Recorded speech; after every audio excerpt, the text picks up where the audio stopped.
Bien-aimé dans le Seigneur, pendant les quelques minutes qui seront en train de suivre, mon cœur sera en train de saigner sur un sujet qui est la persévérance. Mon cœur est dans le regret de constater que nous avons perdu cette vertu qui est la persévérance. Au lieu de persévérer, plusieurs ont arrêté alors qu'ils étaient presque arrivés. Au lieu de persévérer, plusieurs ont avorté alors qu'ils étaient proches d'enfanter. Au lieu de persévérer, plusieurs ont choisi un chemin court qui mène à la ruine qu'un chemin long qui mène à la gloire. Au lieu de persévérer, plusieurs se sont jetés sur des miettes sous la table pendant que les mets tout entiers étaient sur la table. Au lieu de persévérer, plusieurs ont accepté l'idée d'un minimal acceptable qu'un maximal a absolument atteindre. Aujourd'hui, j'aimerais encore te parler de la persévérance. La persévérance est l'option de ceux qui n'ont qu'une option, réussir. La persévérance est une endurance ferme et constante. La persévérance nous permet d'achever la course, de franchir la ligne d'arrivée tout en ayant le regard fixé sur la récompense. J'aimerais dire à quelqu'un que la persévérance est le terrain des hommes et des femmes qui ont compris que la vie n'est pas qu'une course de vitesse, mais une course d'endurance. La persévérance est le terrain de ceux qui ont compris les principes et les valeurs renversées du royaume des cieux d'où l'on vient. Là d'où l'on vient, ce qui est grand n'a toujours pas été grand au départ, mais a commencé petit. Là d'où l'on vient, une forêt peut naître à cause d'une graine enfouie sous le sol. Là d'où l'on vient, ce qui est formé et rempli aujourd'hui était hier informe et vide. Ce qui était un échec hier peut devenir une réussite demain. Après plusieurs échecs et plusieurs chutes, relève-toi et persévère.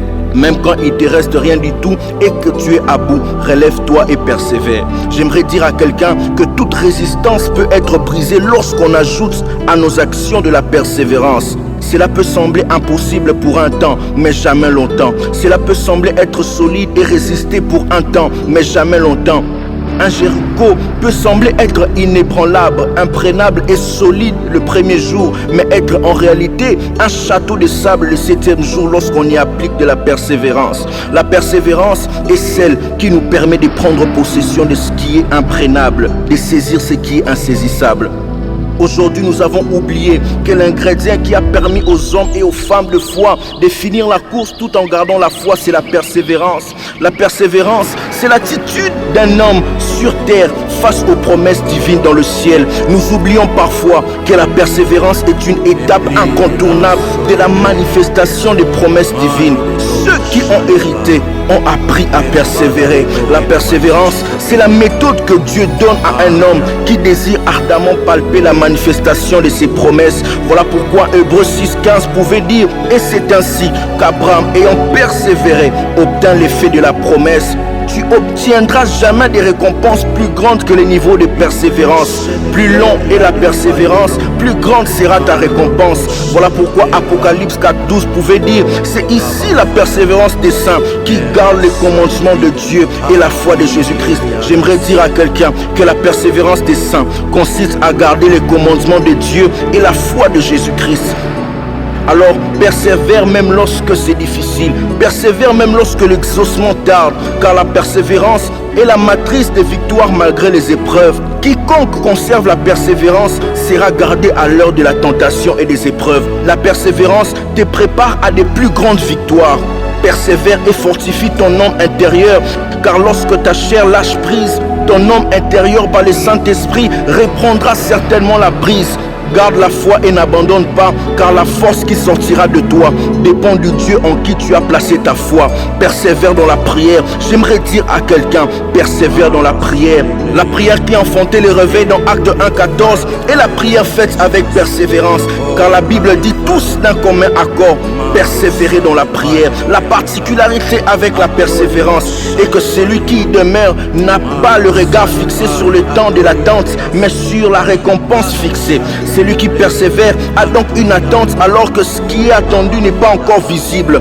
Il est impossible de parler de persévérance sans espérance, car ce qui nous pousse à persévérer, c'est l'espérance. L'espérance bâtit notre persévérance. J'aimerais le dire encore encore mieux. L'espérance rend la persévérance possible, peu importe le temps. La persévérance, c'est la constance dans l'espérance, parce que la preuve tangible qu'on a une espérance, c'est la persévérance. J'aime la question que je me pose à chaque fois. Quelle est la valeur de ma persévérance si j'espère aux choses périssables plutôt qu'aux choses dont le temps ne peut modifier, sachant que ce qui est hors du temps a la capacité de ramener en mon temps et à mon époque tout ce dont j'ai besoin. Quelle est la valeur de ma persévérance si j'espère aux choses qui détourneront mon cœur de Dieu, lui qui est le consommateur de ma foi? Quelle est la valeur de mon espérance si ma seule motivation c'est de plaire aux hommes? La persévérance est nulle lorsque nous avons les yeux tournés vers les richesses de la terre et non pas vers les trésors du ciel. La persévérance est nulle lorsque je suis incapable de comprendre que ce qui est spirituel influence les circonstances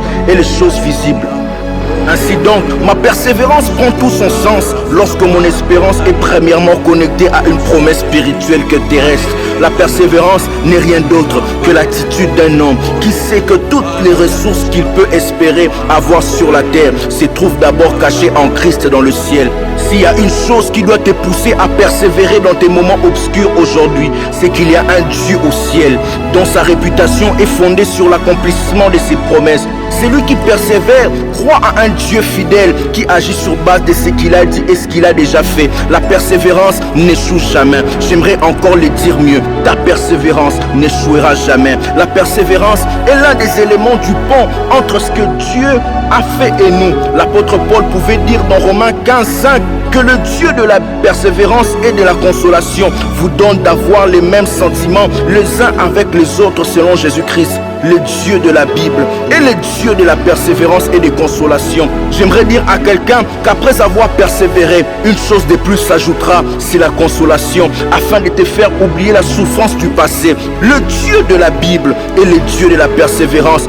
Une persévérance présente ne produit pas que de fruits dans le présent pour nous, mais aussi pour les générations futures. Voilà pourquoi Hébreux 11:13 pouvait dire: c'est dans la foi qu'ils sont tous morts sans avoir obtenu les choses promises, mais ils les ont vus et salués de loin, reconnaissant qu'ils étaient étrangers et voyageurs sur la terre. La persévérance ne crée pas qu'un avenir pour nous, mais aussi pour ceux qui viennent après nous. C'est cela qu'est la persévérance. C'est cela qu'est la persévérance. J'aimerais prier avec toi. Dieu de la Bible, Dieu des esprits de tous les saints, toi qui connais les projets que tu as formés sur moi, les projets de paix et non de malheur, afin de me donner un avenir et de l'espérance.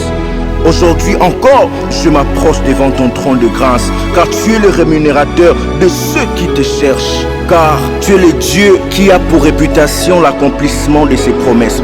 La Bible dit de toi que ta renommée s'est accrue par l'accomplissement de tes promesses.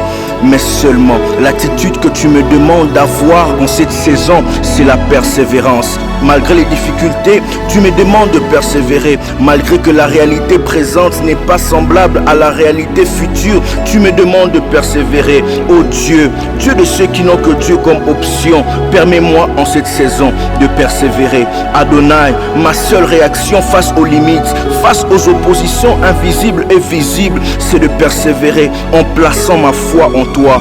Alors augmente en moi la foi, affermis ma foi au Adonai, car cette fois le juste peut tomber, mais la 8e fois il se relèvera certainement. Que les incapacités de ma chair présente qui m'incitent à abandonner tombent afin de laisser place au caractère de Christ en moi. Alors je continuerai de persévérer dans la prière, car c'est la clé des manifestations invisibles. Car ma situation présente ne définit en rien ma position de demain, car du berger d'aujourd'hui peut sortir un roi de demain, car de l'orpheline d'aujourd'hui peut sortir une reine de demain, car d'un batteur de froment d'aujourd'hui peut en sortir un vaillant héros de demain. Malgré la réalité présente, malgré les efforts jugés difficiles et inutiles pour les hommes, je continuerai à avancer. Comme Bartimée, malgré l'opposition de la foule, je continuerai de persévérer. Oh Abba Fada, je décrète et je déclare que les afflictions et les douleurs du présent ne sont rien comparées aux promesses que tu m'as déjà faites. Oh éternel Dieu, donne-moi la force de persévérer. Ta parole dit: heureux les affligés, car ils seront consolés. Donne-moi la force de persévérer. Ô Saint-Esprit de Dieu, donne-moi la force de persévérer. Au nom de Jésus, au nom de Jésus. Alléluia, alléluia.